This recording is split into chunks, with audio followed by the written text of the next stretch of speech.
Assalamualaikum warahmatullahi wabarakatuh. Tabi pun, kenalkan, nama saya Paryadi.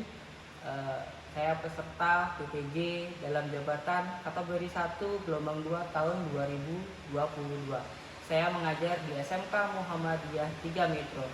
Pada hari ini, tanggal 12 Juni 2023, saya melaksanakan video pembelajaran dengan materi peristiwa sekitar proklamasi di SMK Muhammadiyah 3 Metro kelas 10 Teknik Komputer dan Jaringan. Selamat menyaksikan.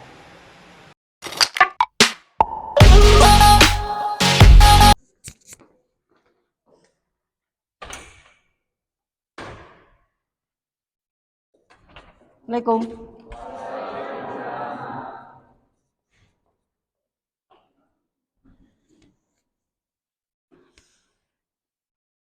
Oke, gimana kabar kalian?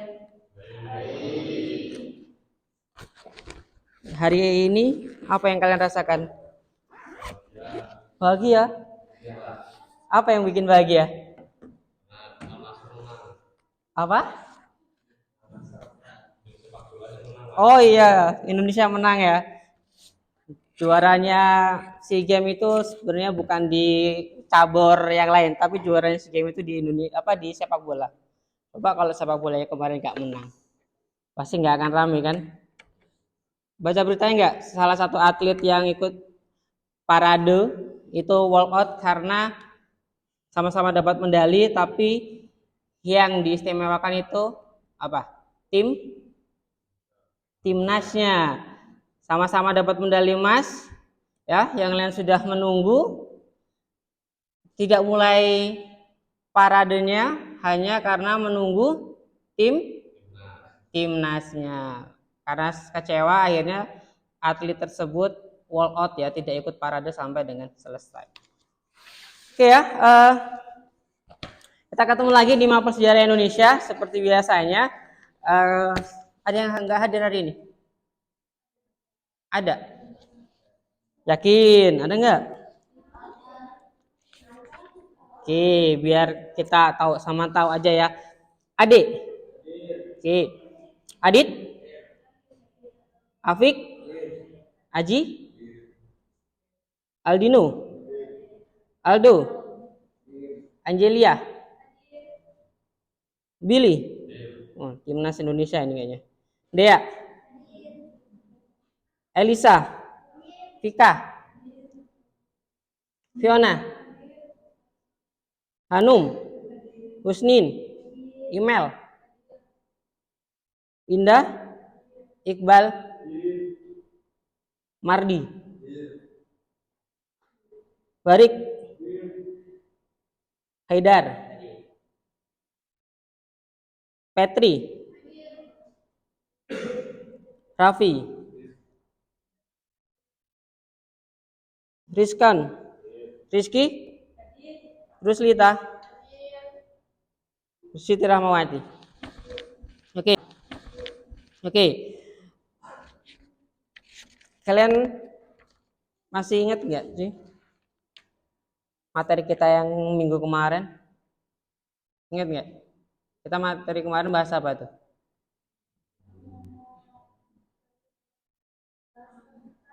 Tentang pendudukan Jepang. Ya. Apa yang kalian ingat tentang pendudukan Jepang? Romusa. Apa sih Romusa itu? Kerja paksa. Jadi kalau dulu zaman Belanda ada kerja paksa nggak? Ada ya, namanya kerja Rodi. Di Jepang juga ternyata ada kerja paksanya, ya, Romusa. Dan ini lebih sengsara lagi ketimbang kerja paksanya zaman Belanda. Pakai karung gandum sama ya, bajunya nggak pakai baju seperti kita sekarang. Kemudian kalau kalian lihat dari Trimurjo sampai ke Metro itu Tanggul Ledeng itu ya, jalanan itu juga salah satu hasil dari Romusha pada masanya. Yang sekarang kita nikmatin, padahal orangnya udah lama nggak ada ya. Oke, selain Romusha ada lagi nggak yang kalian ingat? Ada salah satu organisasi nih yang dibikin oleh Jepang pada waktu itu menjadi cikal bakal Tentara Nasional Indonesia saat ini. Ingat nggak? Iya, peta pembela tanah air. Salah satu organisasi militernya Jepang yang kemudian menjelma menjadi Tentara Nasional Indonesia. Ada lagi nggak? Oh iya, ada Jugun Ianfu ya, salah satu korban kekerasan seksualnya tentara-tentara Jepang yang sampai saat ini si Jugun Ianfu itu juga masih memperoleh timbal baliknya. Artinya apa yang dirasakan di masa pendudukan Jepang dimanapun, bukan cuma di Indonesia, ya masih mendapatkan haknya.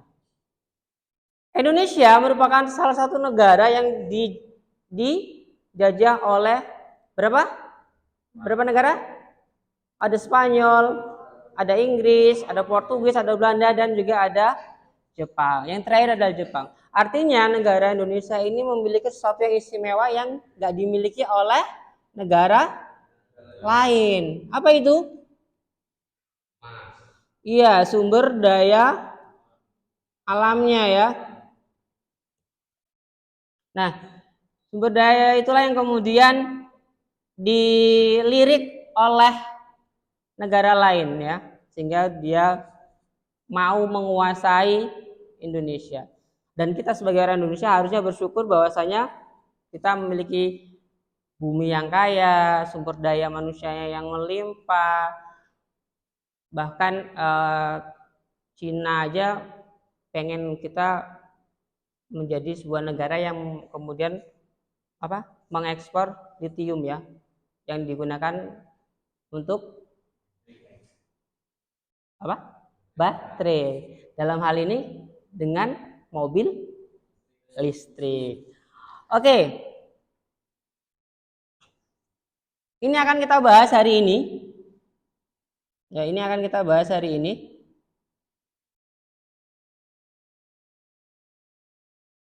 Ini tujuan pembelajarannya, ya. Yang akan kita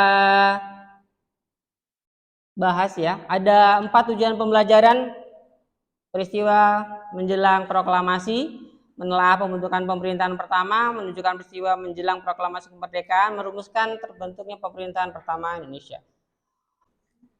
Kalian lihat di situ ada apa? Gambar yang pertama gambar apa? Gambar apa yang pertama? Bom atom. Emang kayak gunung, kayak jamur. Apa yang kalian ketika lihat bom atom itu yang kalian bayangkan ini apa? Perang. Iya, Hiroshima dan Nagasaki, 2 kota besar di Jepang yang dibom atom oleh Amerika. Ya, ini ledakannya sangat luar biasa. Radiasinya sampai berpuluh-puluh kilometer dari lokasi di ledakannya. Kemudian yang tengah gambar anak kecil nangis. Artinya cengeng. Memangnya anak-anak sekarang yang WA nggak dibalas, ketemu sama lihat dia dengan yang lain terus mewek gitu, enggak. Yang tengah itu adalah gambaran betapa menderitanya ya korban perang ya. Anak itu salah satu warga di Hiroshima yang kotanya dibom atom, kehilangan bapak dan ibu, akhirnya menjadi sebatang kara, nggak ada yang ngurus. Artinya perang itu nggak akan membawa effort yang baik ya. Effort yang pasti didapatkan perang adalah sengsara. Ya, Rusia dan Ukraina sampai sekarang belum ada titik temu. Pernah kalian baca effortnya itu baik? Nggak pernah. Yang ada itu kerugian material, kerugian non material. Yang gambar ketiga, iya, penandatanganan, tapi itu bukan perdamaian, penandatanganan kerja paksa. Menyerahnya Jepang. Oke ya. Jadi Jepang itu kan awal datang ke Indonesia ini baik-baik nih ya. Assalamualaikum, assalamualaikum. Saya Jepang sini mau derek, orang derek itu bahasa Jawanya apa ya? Mau gabung, mau sama-sama kerja bareng ya. Karena saya nganggap kalian ini adalah saudara saya. Oke. Diterima dong.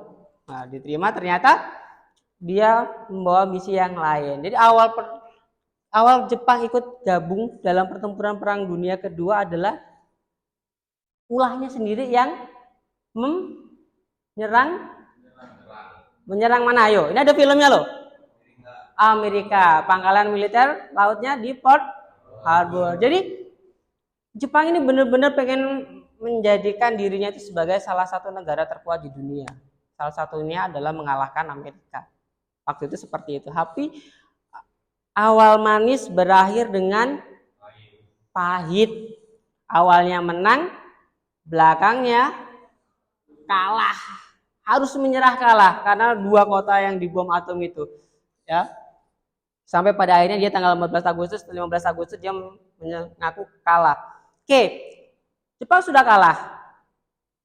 Artinya di Indonesia tidak ada lagi penjajah. Berarti status kita waktu itu bebas, nggak dijajah. Nah, dengan status tersebut nih, golongan muda dulu loh ya. Kalau sekarang gimana kira-kira kalau kalian berada di masa itu? Perang nih, dengar kabar Jepang kalah nih. Kayak mana nih? Udahlah biarin aja, udah ada yang ngurusin. Status alhamdulillah forward. Bikin SP alhamdulillah Jepang kalah.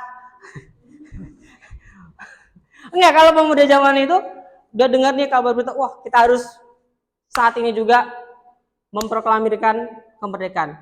Pokoknya harus merdeka hari ini juga. Ya, datang nih nemuin Soekarno Hatta. Jepang sudah kalah, kita sudah tidak menjajah lagi. Ayo kita merdeka, kita umumkan kita merdeka.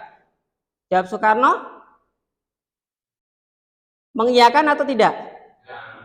Mengiyakan atau tidak? Tidak, kata Soekarno, tunggu dulu, tidak semudah itu.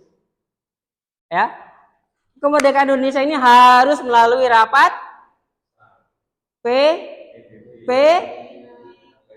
PPKI yang mewakili beberapa wilayah di Indonesia. Loh, PPKI itu buatan Jepang. Kalau nanti kita menunggu rapat PPKI berarti negara-negara lain akan menilai kita ini merdeka karena Jepang. Nggak bisa kayak gitu. Timbul perdebatan, akhirnya tanggal 15 Agustus ya, dini hari dibawa ke Serangga Dengklok. Ya, diamankan di situ. Supaya merdeka, supaya tidak terpengaruh oleh Jepang.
Pada dasarnya Jepang ini jajahnya paling singkat tapi paling menderita.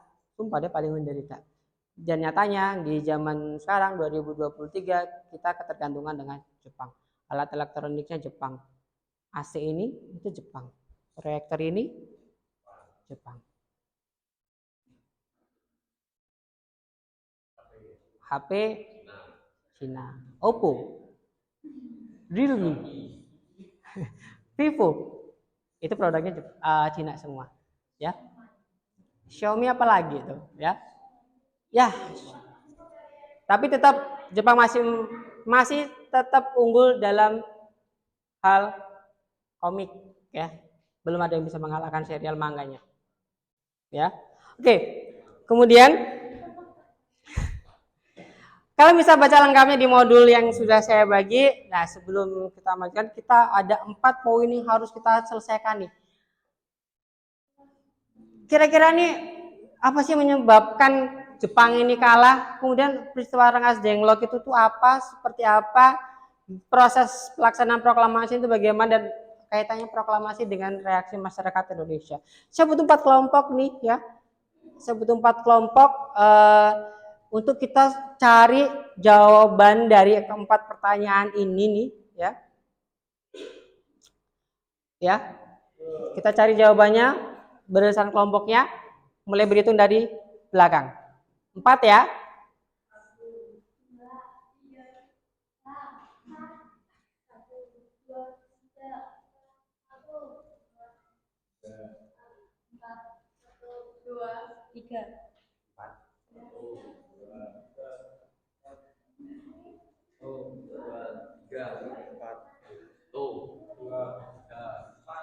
Oke, silakan 1 dengan 1, 2 dengan 2, 3 dengan 3, 4 dengan 4.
Oke, ayo silakan dibentuk bentuk lingkaran atau bunderan kecil atau kotak.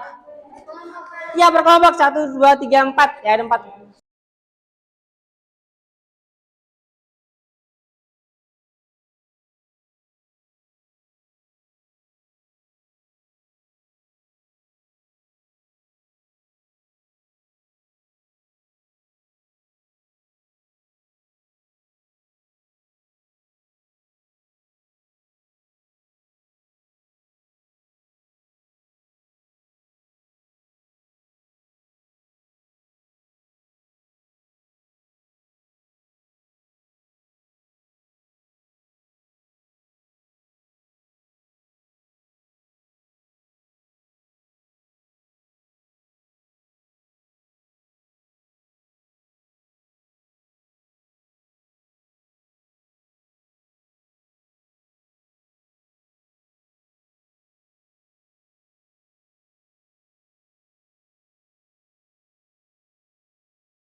Kalian dapat materi apa? Materi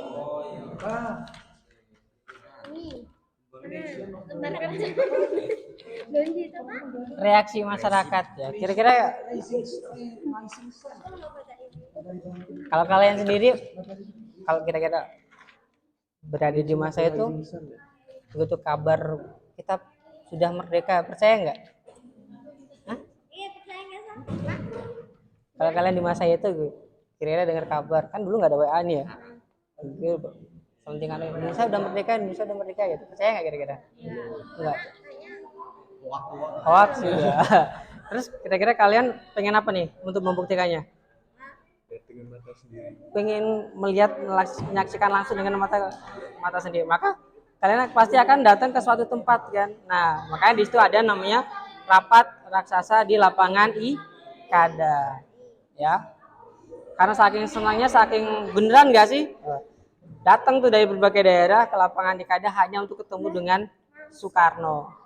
Dengar sendiri dari Soekarno, kita sudah merdeka loh gitu. Wah, kalau sekarang kan hanya ada info, kirim status, bikin essay, selesai. Nggak ada greget ya. Kalau pemuda waktu itu dari manapun dengar kabar, oh bener nggak, datang langsung untuk membuktikannya.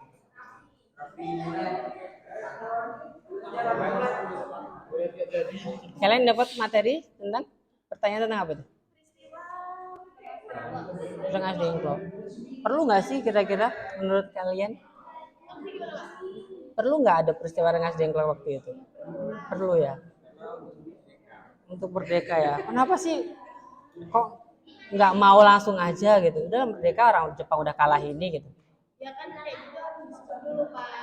Gitu. Ya kita harus merdeka dulu. Kan nanti kan bangsa kita kiranya kita bergantung sama Jepang merdekanya. Jadi kayak nanti diklaim, wah Indonesia ini merdeka karena bantuan Jepang. Oke. Dapat apa? Pelaksanaan proklamasi. Wajib nggak sih kita melaksanakan bacaan teks proklamasi itu menurut kalian? Wajib. Harus ya? Kan kalau nggak ada proklamasi berarti Nggak merdeka. Nggak ada tanda kalau ini merdeka. Kayak ulang tahun tapi nggak dirayain gitu ya. Nggak ada seremoni. Atau kalian nanti selesai di SMK, ternyata pas tahun kalian nggak ada graduation gitu ya, nggak ada perpisahan gitu ya. Tahu-tahu lulus gitu ya. Kalian kan dapat materi apa? Senang apa? Kekalahan Jepang. Gimana? Wajar kalah atau dia hanya kurang beruntung aja? Kurang beruntung. Kurang beruntung. Padahal dia bisa menang melawan Amerika ya. Salah pilih lawan. Salah pilih lawannya, karena lawannya keroyokan ya. Karena Amerika itu ada Abdacom ya, ada Amerika, ada British, ada Dutch, ya. 1 lawan 3, kalah dong. Walaupun tadinya ngepur, tapi ternyata ya tetap keteteran juga. Oke, silakan dilanjutkan.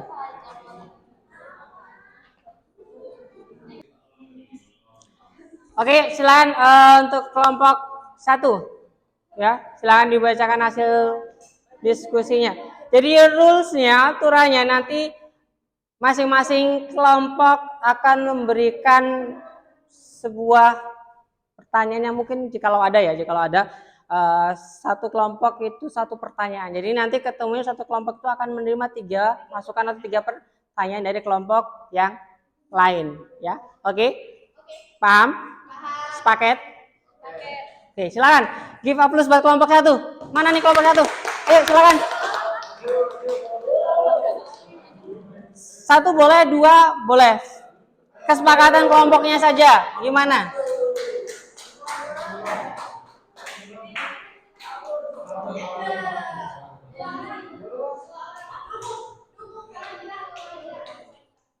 Dibacain ini hasil diskusinya.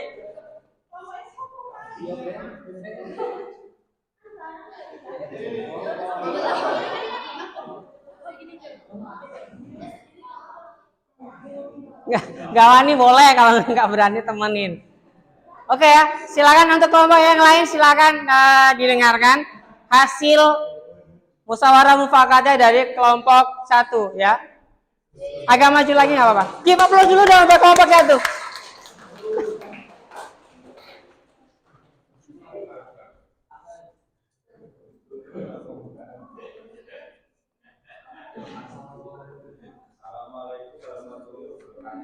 Waalaikumsalam.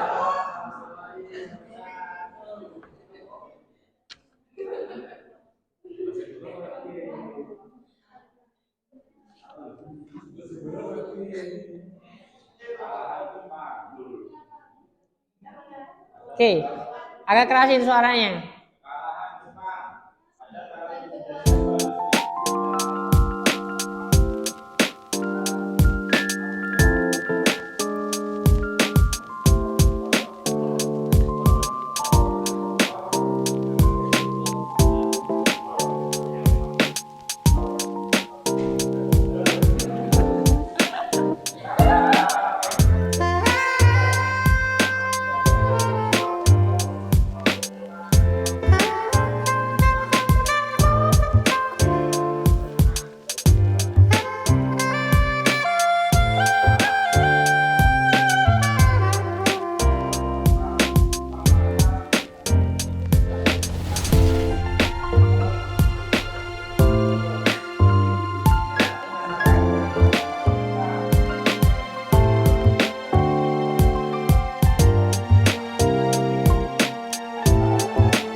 Kekalahan Jepang terjadi ketika Belanda dipegang pertempuran Midway melawan Amerika. Nah, Amerika sudah belajar dari kekalahan dari kejadian di Pearl Harbor, berusaha mendapatkan informasi tentang serangan Jepang. Kode Jepang yang berhasil dimengerti oleh Amerika sangat berperan penting. Strategi Jepang untuk menjebak Amerika, yaitu serangan ke kepulauan Aleut. Diketahui Amerika hanya sebagai pengalih perhatian. Yamamoto, seorang komandan perang Jepang, diduga kekuatan Amerika dikerahkan di kepulauan Aleut. Namun dugaan itu salah karena Amerika sudah mengetahui strategi yang dimainkan Yamamoto. Yamamoto memerintahkan tentaranya untuk tidak menggunakan komunikasi radio karena Jepang terduga Amerika menyadap frekuensi radio mereka. Kode radio sebenarnya atau radio silence yang diperintahkan oleh Yamamoto justru menjadi bumerang bagi tentara Jepang. Terbatasnya komunikasi membuat Jepang kalah pada pertempuran di lapangan. Pertempuran Pasifik yang terjadi di wilayah Midway banyak melibatkan serangan udara dari masing-masing pihak. Oke, silakan. Kalau ada yang ingin ditanyakan dari apa yang disampaikan oleh kelompok 1. Masing-masing kelompok 1 ya. Mulai dari kelompok 2 dulu. 2. Ada nggak kelompok 2? Kelompok 2 ada pertanyaan. Kalau ada silakan disampaikan. Oke, silakan. Apa sih faktor-faktor yang menyebabkan kekalahan Jepang? Oke, tampung dulu. Kelompok 3 ada pertanyaan.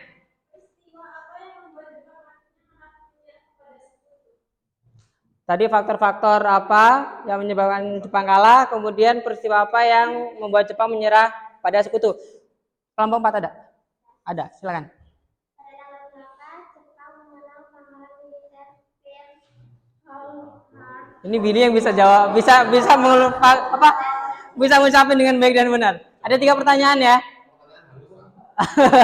Oke, silakan ditanggapi kelompok 1. Kalau misalkan terjadi kesulitan bisa teman-temannya untuk membantu menjawab. Yang pertama tadi faktor-faktor kekalahan Jepang ya.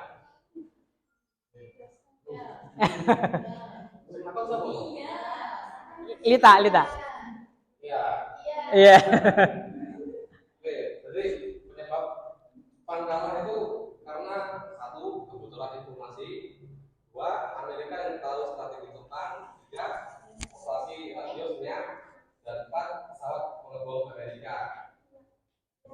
Oke. Lanjut pertanyaan dari kelompok 3. Apa tadi peristiwa apa?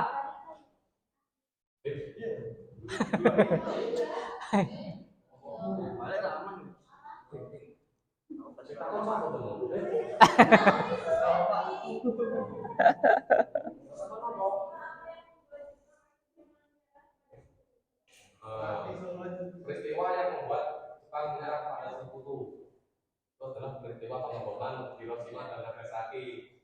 Karena setelah melakukan pengeboman itu, Jepang merasa dirinya sudah kalah dan tidak punya kekuatan lagi karena dua kota besarnya dihancurkan. Begitu. Pertanyaan terakhir dari kelompok 4. Tadi ada pertanyaan.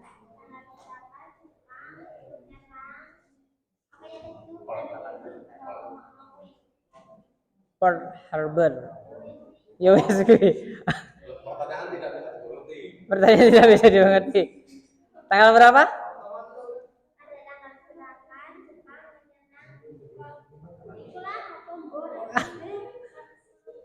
Desember 1941. Oke, cukup. Ada yang ditanyakan lain? Kalau sudah silakan ditutup dan kembali ke tempat. Give up plus.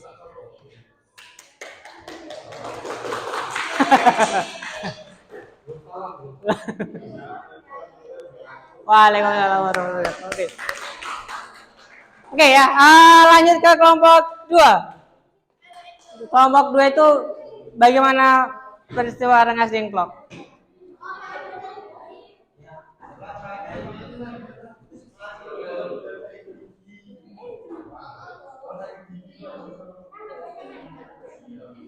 Oke ya, ini kayak suaranya halus banget. Jadi yang lain agak dikit suaranya.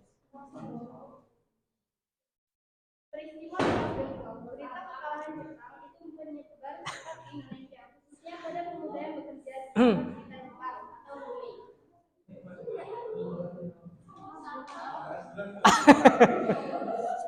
Grogi ya? Oke, silakan diulangi lagi.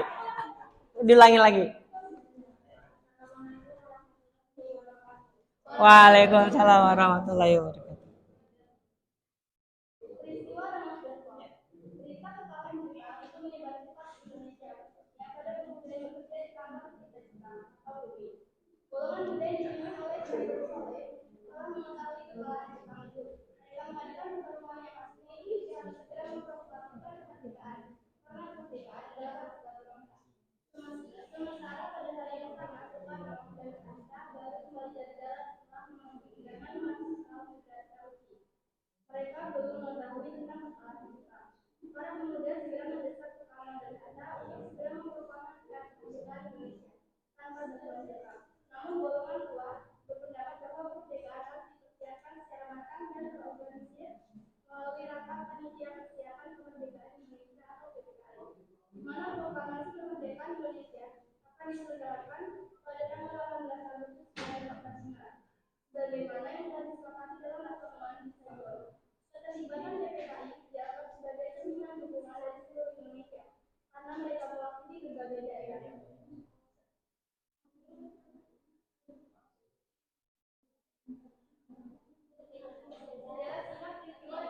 Sementara golongan muda beranggapan keterlibatan PPKI dianggap berbau Jepang. Mereka khawatir Sekutu akan menamakan Indonesia mendapat bantuan dari Jepang. Sedangkan Soekarno dan Hatta menolak teori tersebut karena tidak ada titik temu antara golongan tua dan golongan muda. Maka terjadi peristiwa Rengas Dengklok.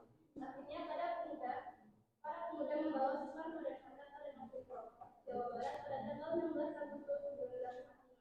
Tujuannya supaya Soekarno dan Hatta dapat dijauhkan dari pengaruh Jepang. Golongan muda tetap memaksa kedua tokoh itu untuk segera memproklamasikan kemerdekaan tanpa pengaruh. Oke, silakan. Kalau ada yang ingin menanggapi atau ada yang ditanyakan terkait dengan apa yang disampaikan kelompok 2. Oke, kelompok 1, bagaimana? Ada yang disampaikan? Oke, silakan.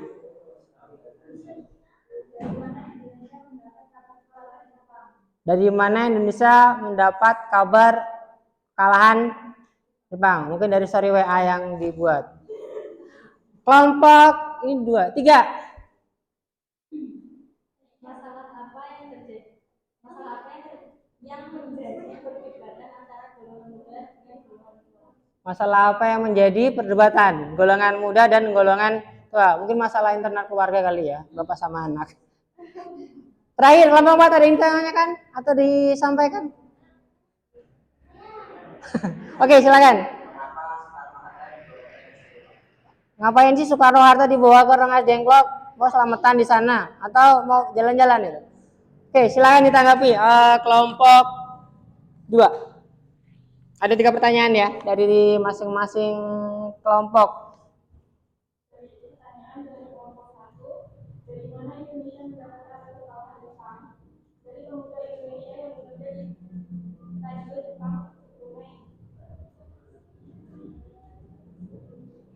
Dari pemuda yang kerja di radio Jepang ya, si Sultan Syahir ya. Dia dengar nih Indonesia Jepang kalah nih, akhirnya merebaklah beritanya itu ke golongan muda. Lanjut ke pertanyaan yang kedua, tadi apa itu ya? Permasalahan. Iya, kelompok 3.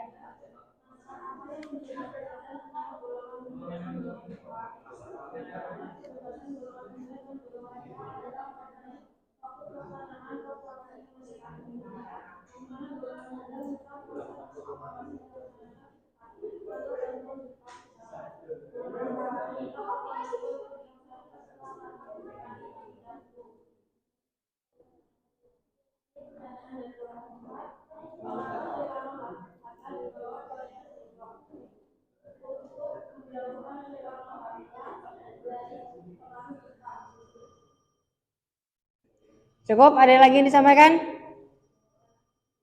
Oke, silakan ditutup dan kembali ke tempat duduknya.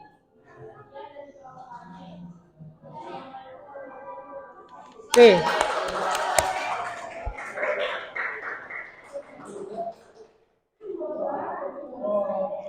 Oke, kelompok 2 sudah, berarti kita lanjut kelompok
strategi, akhirnya dia harus menderita kekalahan.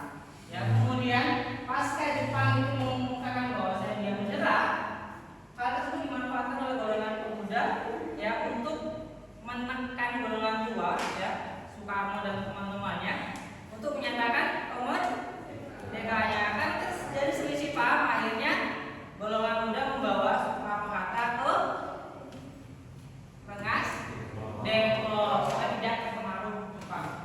Nah, pada saat di Rengas Dengklok disepakati bahwasanya oke, kita susun teks proklamasi. Bingung kita mau cari tempat yang aman, akhirnya prajurit Jepang bersimpati dengan perjuangan bangsa Indonesia meminjamkan rumahnya.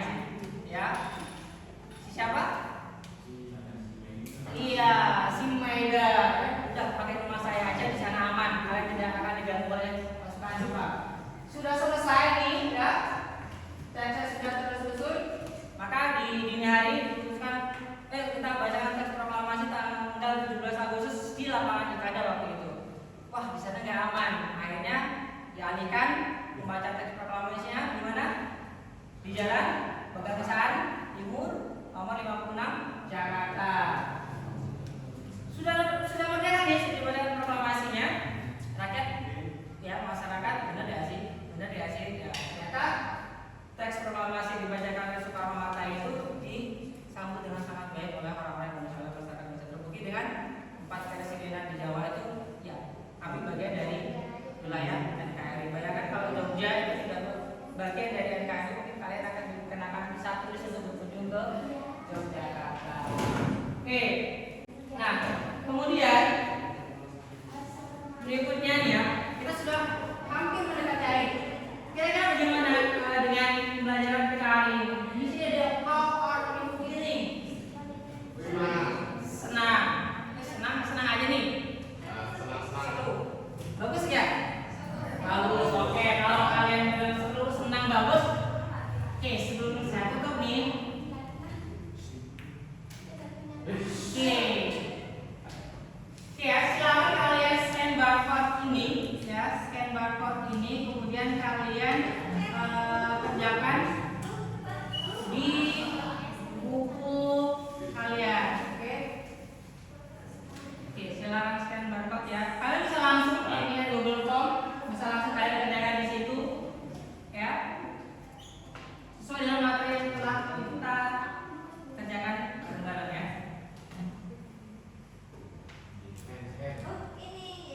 Oke, ini 5 pertanyaan. Kalau bisa langsung jawab di situ, jangan lupa namanya dan kelasnya. Setelah itu bisa kalian kirim.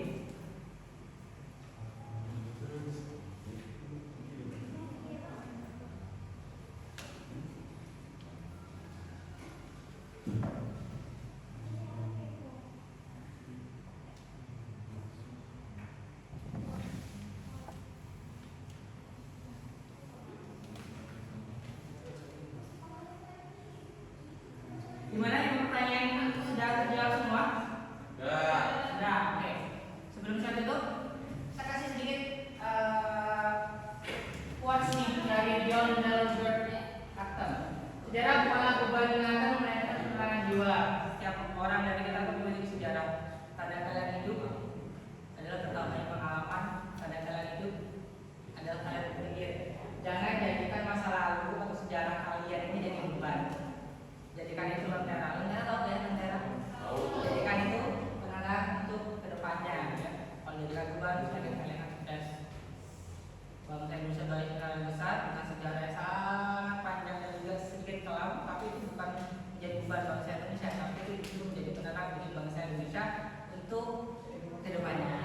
Kita akan ketemu lagi di pertemuan yang akan datang. Kita akan membahas ya, kan udah sudah mereka nih. Kira-kira apakah sekutu itu akan datang lagi atau enggak? Ya, kita akan ketemu lagi di pertemuan yang akan datang. Kita akan bahas tentang kedatangan sekutu. Kira-kira mengapa ini sekutu itu datang? Kita akan bahas. Oke, silakan.